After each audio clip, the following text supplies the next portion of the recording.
Welcome to the True North Country Comics Podcast, dedicated to promote Canadian comic book creators and supporters. It's February 23rd, 2021. I'm John Swinimer. If you want to drop me a line, you can contact me at john@truenorthcountrycomics.com. On this episode, I chat with the creators of What Will Not Last. The podcast is available on Apple Podcasts and Google Podcasts, and it's also available on True North Country Comics channel on YouTube. The graphic novel What Will Not Last pulls readers into four unique narratives that defy expectations. It's described as fantasy, superhero, horror, and science fiction genres are represented in the stunning culmination of Canadian talent that asks more questions than it answers and leaves you wanting more. Lyndon Richenka is a writer and comic book letterer from Winnipeg, Manitoba. He grew up on Saturday morning cartoons and thinks 1977's Batman and Robin was a fun movie. Lyndon received an English degree from the University of Manitoba in 2015 and a law degree from the University of Calgary in 2019. Despite enjoying the classics of Hemingway, Fitzgerald, and Dumas, Lyndon was drawn back to comics. Lyndon became active in the comic convention scene in 2013 and was quickly enchanted by the passion and support of the indie comics community. Lyndon is the writer for What Will Not Last. Chris Smith is a concept artist and video game designer working out of Winnipeg, Manitoba. He graduated with honors from the University of Manitoba Fine Arts program in 2013. The Watcher in What Will Not Last is his first illustration work. Zach Schuster is an illustrator from Calgary, Alberta. He graduated from the Alberta College of Art and Design in 2018. He likes comics and board games and claims to only be afraid of spiders the normal amount. Zach illustrated Hero Man in What Will Not Last. GMB Greg Kmichuk is an award-winning writer and illustrator whose work has appeared in film, television, theater, books, comics, and graphic novels. His work in words and pictures ranges from the heartwarming to the blood-curdling, with the forthcoming graphic novels and books The Automatic Age, Arena City, The Eye Collector, Good Boys, and Dragon Nanny. He's a host of Super Pulp Science, a podcast on how genre gets made. His most recent full-length graphic novel, Apocrypha, The Legend of Baby Metal, was featured on The Hollywood Reporter, The Nerdist, and Billboard magazine. He illustrated The Light Under the Door in What Will Not Last. So, without further ado, here's my chat with the creators of What Will Not Last. Thank you all for joining tonight. Really appreciate it. So to help me with this interview, if you could perhaps introduce yourselves for the audience, and perhaps Lyndon, you could start first. Absolutely. My name is Lyndon Richenka. I'm a comic book writer and letterer, and I've been lucky enough to work with a handful of other Canadian comic makers that are in this chat. Chris Smith, Zach Schuster, and Gregory Kmichuk. Great. Now, the focus for our conversation tonight is a special project called What Will Not Last. So, Lyndon, perhaps I'll let you lead off the conversation, describe a little bit about what is this project about, and maybe how you were able to bring in the other folks to help you with it. Absolutely. So, What Will Not Last is an anthology comic. We call it an anthology of beginnings. It is a series of multi-genre short comics that all deal with, in some way, with the idea that with every ending comes a new beginning. And so I worked with the three creators that are in this chat also. Or the first short in the book is called The Watcher. I worked on it with Chris Smith. The second is called Hero Man. I worked on it with Zach Schuster. And the third in the book is called The Light Under the Door. I worked on it with Gregory Kmichuk. And the fourth is an epilogue to another book that I've done called Infinite Universe. I did that with Stephen Call. He couldn't make it here with us tonight. Very good. So maybe we could just go through each one, and maybe you could, each collaborator can talk a little bit about what they brought to this specific part, I guess you could say, of the overall book. Yeah, absolutely. So the first book, or as I said, the first short in the book is called The Watcher. I did it with Chris Smith. Chris, can you introduce yourself? My name's Chris. I went to U of M for art school. That's University of Manitoba. Yes, sorry. I met Lyndon through our mutual friend Steve Call, he worked on this book and then Infinite Universe as well. And like it was kind of just after art school, it was kind of just spinning my wheels. So I asked Steve to hook me up with Lyndon to sort of get something going. I showed Lyndon some art. I was like, hey, this is the kind of stuff I do. And he said it inspired him to finish writing a short story. And I was like, oh, my art's never inspired anyone to do anything before. Yeah, and then we started working on The Watcher together, and he sent me the script, and I thought, oh, this is really cool, and I'm super into this. So I'm not sure what else to say. Did you know it was going to be part of a larger anthology, or did you just hone in on just one particular project of it? Lyndon told me it was going to be part of an anthology, but I didn't really think about that at all while I was working on it. I just kind of focused on my contribution. Chris, I know at the time that we said our mutual inspiration for our story, which is a fantasy comic, was Shadow of the Colossus. Yeah. In your words, what would you describe? How would you describe the comic? I mean, it's definitely centered around like father and son stuff, and then I based a lot of the visuals just based on the naming conventions you put forward in the script, because a lot of the characters have very Greek-inspired names. So I just looked at that kind of stuff, and they're minotaurs, which come from Greek mythology, as far as I'm aware. So I just focused in on that, and a lot of the stuff I do, I try not to color-wise veer into like blacks and whites. I try into lots of washed out, almost like glazes of color over things. But it's very, like, I think of it as a very, like, even though the setting takes place in some constructed environments, everything feels very organic to me visually. Absolutely. Almost like, maybe a bit like an oil painting, a bit, with some of the backgrounds.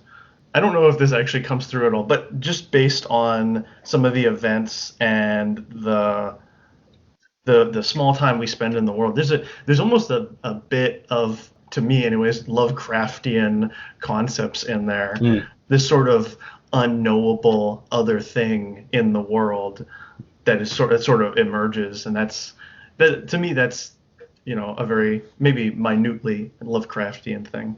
No, I think it's great because it creates atmosphere, right? It makes it feel like the world is lived in. Yeah. And that was one of the things with the writing that you did. It felt like we were being brought into something that was already happening without too much context being explained. And I was like, oh, this really makes the imagination, start to spin. That was I like that a lot. Yeah, you really brought it to life. Zach, you and I worked on Hero Man, which is an entirely different flavor, and is the second comic in the book. Can you introduce yourself and describe what you feel is what the comic is about? I'm Zach. I am the artist of Hero Man. It's a retro kind of superhero parody, and I think my art style, which is kind of more cartoony and kid-like, is a good fit for that. I think Hero Man did this first little pitch for the anthology. It's this nice little punchy, hooky, kind of get your attention, and then we kind of always plan to do more. So we used this anthology beginnings as a way to launch our little comic, I think. How would you summarize exactly what our comic is? It's kind of changed as we've talked more about it. That first little pitch was mostly just superhero parody, kind of like reversing, playing with tropes. But as we've written more of it, it's kind of turned into more of a political commentary on the state of things in comics and the world. And so originally, though, it was kind of just us goofing around with some old tropes and turning them on their heads, having some fun. Totally, and it was so much fun. It's definitely become bigger than that as we kept going. Gregory, yours and I's short, The Light Under the Door, is the third comic in What Will Not Last. Can you introduce yourself, explain who you are, and talk about what the project meant to you? Sure. Yeah. Okay. So The Light Under the Door.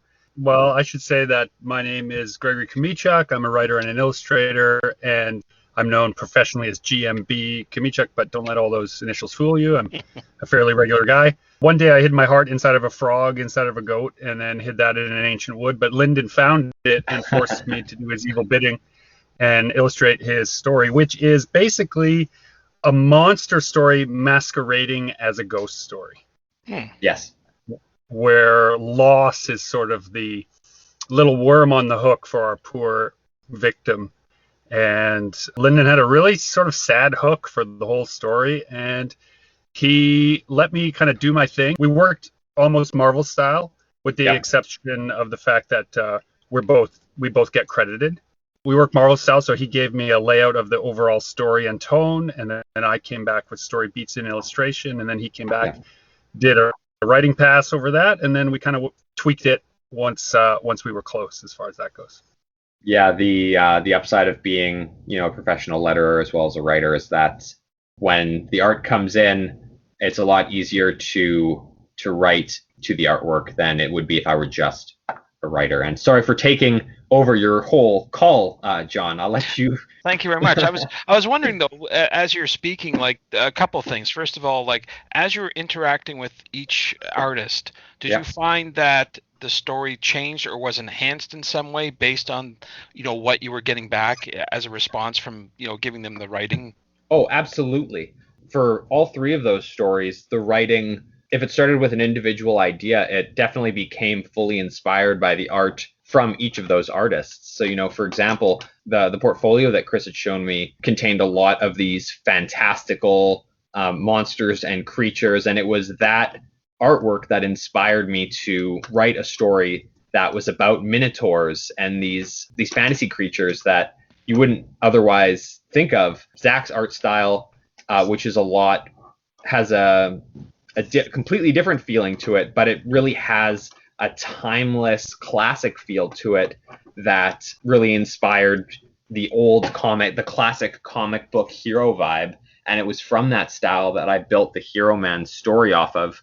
Obviously, all these stories we build them together, writer and artist. But when I think about where I come from in creating a story, and Gregory's art style is so atmospheric and creates emotion in the reader that you almost just want to get out of the way of it. So as a writer, absolutely, all of the interactions that I had with each of these artists completely shaped the way that I approached the storytelling. And I want to ask each of the artists now separately, like, what inspirations did you draw from to create your work? Like I heard something about H.P. Lovecraft, but is there any distinctive type of styles or artists that you refer to when creating your own work? I guess I'll start because I was the first story in the book, specifically on like style. This was the first like comic project I worked on, and I didn't realize how much work went into just making 9 pages. I was kind of blown away, and there was part of me that was like, okay, I have to figure out a way to do good work that's quick, and a lot of that came from like just reusing stuff, but also like backgrounds were just like photos bashed together through heavy filters, which ended up giving me a sort of like a blotchy kind of texture, and then I would take that and turn that into a more painterly thing, and that sort of developed the style. It was a style. Some of it was developed out of necessity, breaking out of the usual, I'm going to spend 20 hours on an illustration, to I can't spend 20 hours on this single frame. So there's that. But it just generally, for me, it's I would say stylistically, it's also just my own, I guess, style that's built up over time, absorbing things from fantasy video games and movies and like very World of Warcraft, Legend of Zelda type stuff. Yeah. Cool. Yeah, good stuff. How about you, Zach? What did you draw from to create Hero Man? This is almost a cop-out answer, but Kirby. I was on a huge Kirby kick when I went through first bit of Hero Man, because it's good stuff. It's classic dynamic poses, kind of chunky proportions, and just that bright, colorful, crazy explosion. Everything about Kirby would be my answer. Cool. And Mr. Kmichuk, what was your inspiration? I would have to say that I set a challenge for myself about how much I could leave out as far as visual information went, and you still know where the characters were. So like the first couple opening pages are really, if you look at them really clinically, it's just a couple of heads framed in a shape that makes you think it's a car window, and then the headlights blow out all the details so much so that you really can't see anything of any great precise specifics.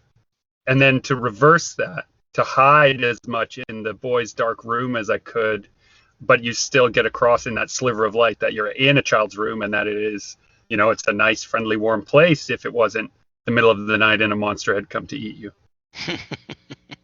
Very good, very good. So, Lyndon, given Yes. the fact that there's a variety of different art styles and anthologies typically do not have a singular style, did you find that after receiving all this material and putting it together in a book, did you find there were any common narratives or threads throughout the entire book that made you step back and go, ah, that's what it is? Well, yeah, that's where we get our title, An Anthology of Beginnings, from, because individually these were 3 short comics with artists that I'd never had the chance to work with before. And we'd been working on these all individually. And then when the project started to come together and I got to take a step back to see how each was forming, I could see elements in the storytelling that were somewhat consistent, which I suppose would be if writers have a fingerprint in their writing, I suppose would be mine, because those narrative elements, I'm the only consistent, I guess, between the 4 different comics. So that's where our subtitle, An Anthology of Beginnings, came from. When I got to step back and look at it, I could see that each of these stories, though being very different, all had elements of loss and of endings, but of also the beginning of something that comes after those endings. Very good. Now, typically, most creators will focus on a long style project and take forever and ever, and it would consume them. But Yeah. anthologies seem to be the way to get work done, I guess, collaborate in a more reasonable fashion from a time perspective and creative fashion too. And I'm wondering if each of you could comment on how the anthology was beneficial to you, or what your thoughts were overall of the result. Yeah, so I'll start. And when it comes to what was really nice about this project was that, as I said, I got to work with all of these wonderful artists that I'd never had a chance to work with before.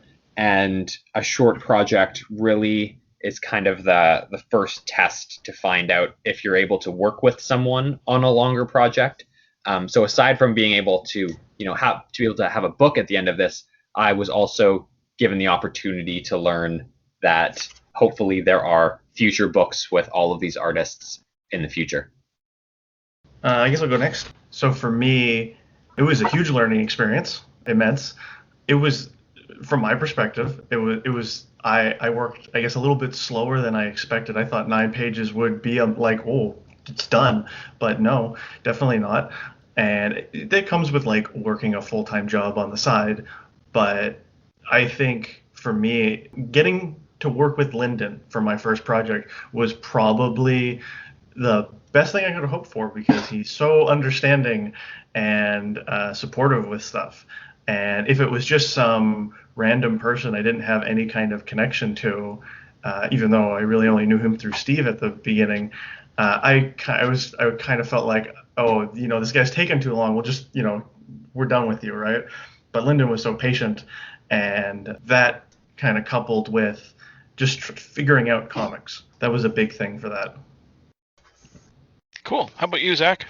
I have the problem where if I feel like a project is too much or too big, I get overwhelmed, and it's harder for me to get it done. And so I like the anthology format, and other projects too. I like the short form story format, because it lets me feel like there's less pressure. And then even if I do a series of short stories that all kind of add up to a big story, I can trick myself into actually getting something done. So I'm a huge fan of anything short and punchy, and kind of it's less daunting as a creator, I find. Okay. And to plug your own book, you just finished Thread, which is essentially that method, wasn't it? Yes. Thread's a collection of short post-Ragnarok Norse mythology kind of stories, and I just put that out this last year here, kickstarted it, and tricked myself into doing a full book. And Gregory, we've chatted about your long form projects, but I'm wondering, what are your thoughts? Do you have a preference between anthologies or something longer form? I don't know if it's a preference, but it's a different part of your brain, definitely, that activates in the short form. I think if any of your listeners are wondering how to start or when to start, the 100-page epic is the wrong way to go. If you can't tell a story in 5 pages, then you can't tell a story at all, actually. So you should probably start with something manageable. And I tricked myself into working on this book because Lyndon was somebody that when he came all those years ago and said, "Hey, I'm thinking about being a writer. I want to do some writing. What's the first step?" I said, "Well, you got to get some scripts together, kid, and get out of here." And then like 2 days later, he's like, "Here's some scripts. Can you read them and get back to me?" And he They weren't was very good. always been well, but what they all had in common was a person who wasn't going to quit, kept working at it, finished things in a timely fashion, accepted criticism, accepted feedback.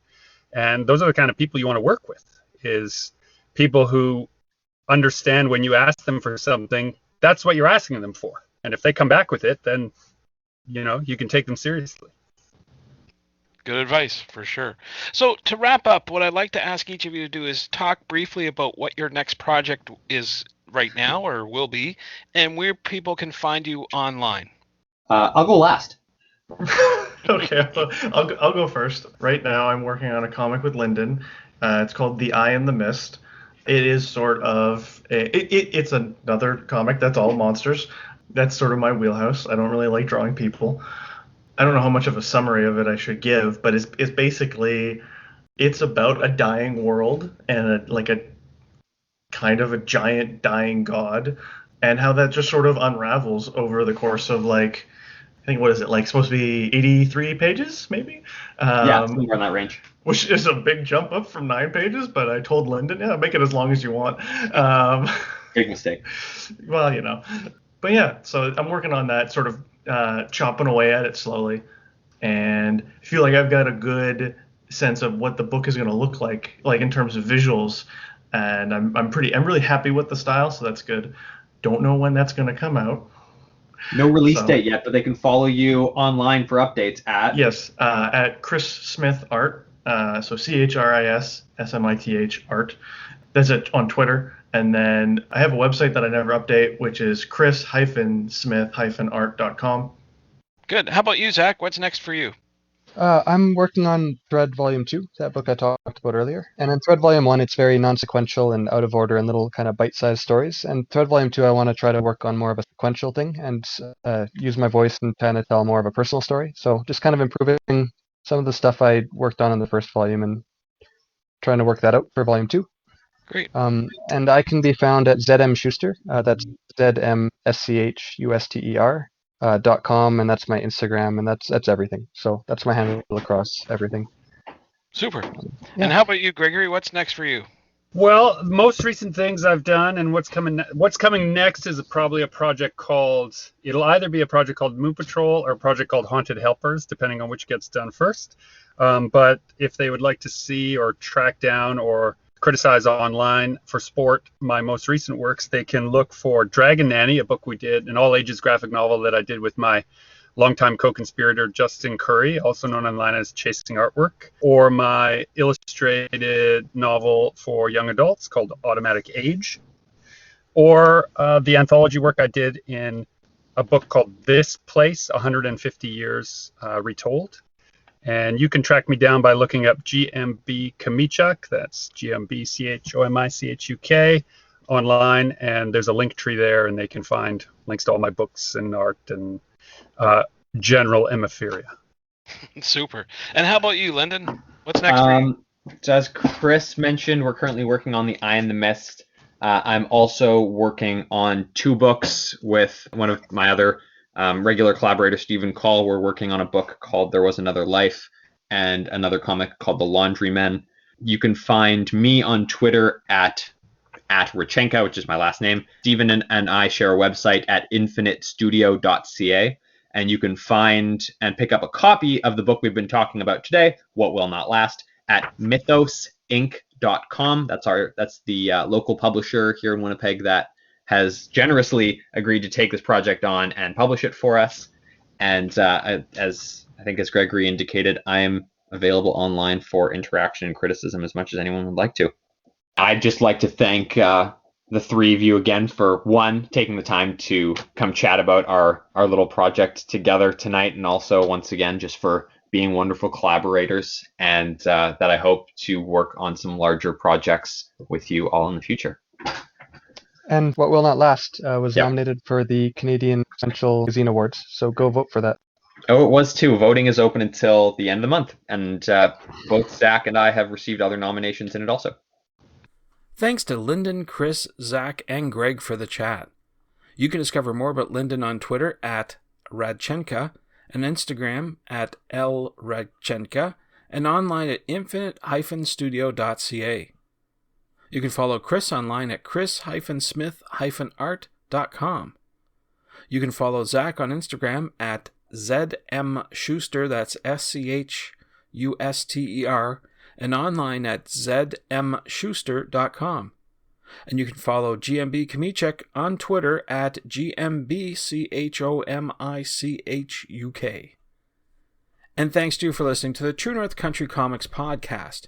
If you haven't done so already, please subscribe to and like this podcast on Apple Podcasts. And please leave a good rating.